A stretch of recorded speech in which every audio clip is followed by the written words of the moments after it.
Yes! It's finally here! Football!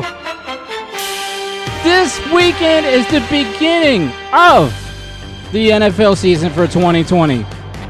CoronaVirus edition. Now, they already had a Thursday night game. Kansas City Chiefs did beat up on the Texans. Big ups to Andy Reid. Good looking. We still love you here in Philly.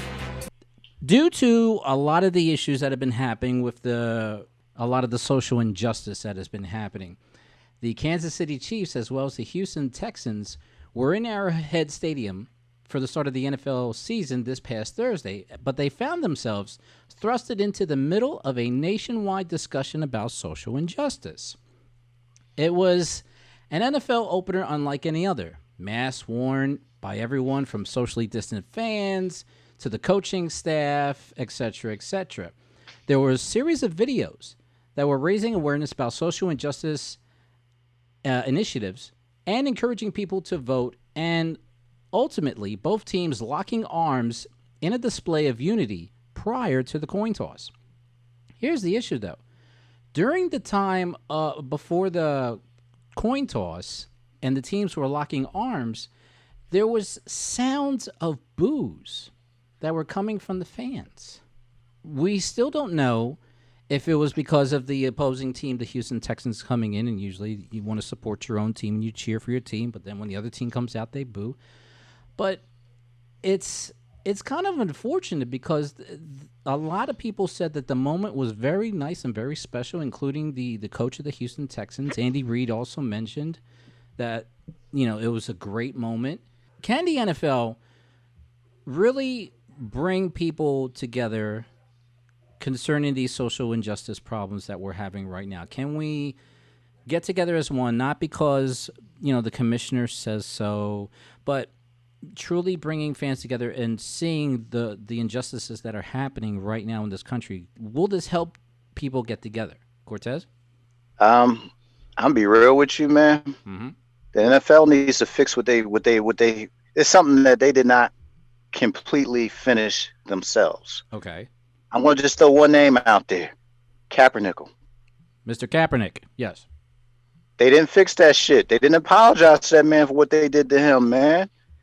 I feel as though the NFL want to get it together. They really need to check themselves on that situation, man, before they can. Nobody apologized to Kaepernick. I haven't even heard the commissioner said anything about that. Like, I apologize for what we did to you on how we screwed your career over several years ago because you decided to take a political stance. Right. Now, you fixed that. That's what I'm saying. Pay you for. They haven't. That's what I'm trying to say. That's why I don't understand, like, how genuine they are with this, man. Okay. Because I'm like, back then, if it was a few players that got ripped and got cut because they felt as though they needed to practice their First Amendment rights, and they got handled, man. Mm-hmm. Now the NFL, I think they're doing it because they don't want to lose their population, man. That's why they're doing what they're doing, but they need to go back and fix that, bro. Fix that, and I think everything else would fall in place, man. I think so. They don't want to lose those monies, those contracts, or those different companies and everything. I mean, that's a lot of money that's exchanging hands. All those commercials, just the amount of money you get from that. GPS, are you co-signing with Cortez? Yeah. And it's not just them. All of these sports teams need to realize that this is not going away. Mm-hmm.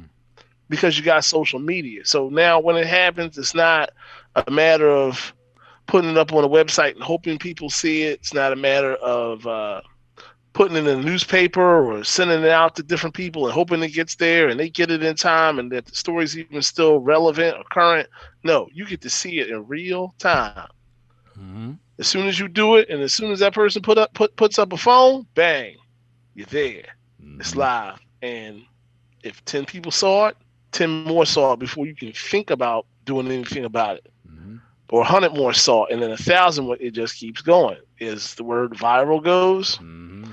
So no, they're going to have to go, they're going to have to fix that. They're going to have to acknowledge that something's going on. And, those that are for this social injustice or racial injustice are still for it. You're going to have to figure out another way to do it. Mm-hmm. Now, preferably, you should not be doing it at all. That's probably the best way to go. But, hey, We all want what we want. But the now Washington football team, formerly known as the Washington Redskins. It feels like the artist formerly known as Prince, and now we're saying the football team formerly known as the Washington Redskins. But either way, they had to change their name because of the Native American references that were negative references that were depicted within the team, the logo, etc. But remember, the Kansas City Chiefs have been around for over 50 years. Now, what about them? Are they going to do something? Because usually you'll have the tomahawk chops that you have in the stands and people, doing the tomahawk chant. Are you, as a team, going to make any changes such as the Redskins have made, or the team formerly known as the Washington Redskins have made?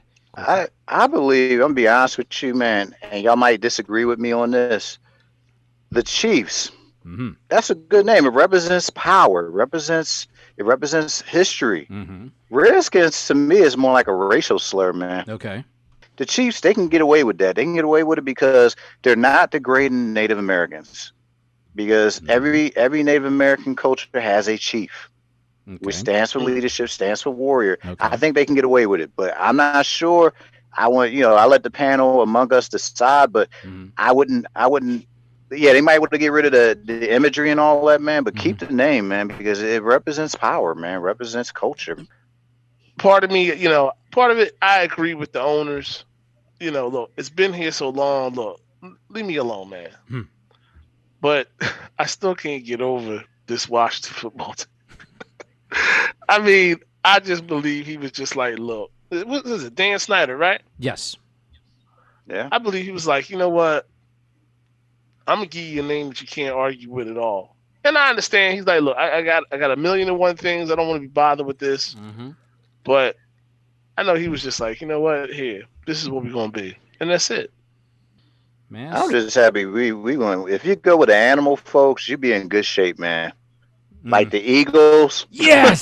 Seattle Hawks. Yeah, I'm telling you. Yeah, but how many animals are really running around Missouri and Kansas City like that? I mean, I'm sure they're, boll weevils?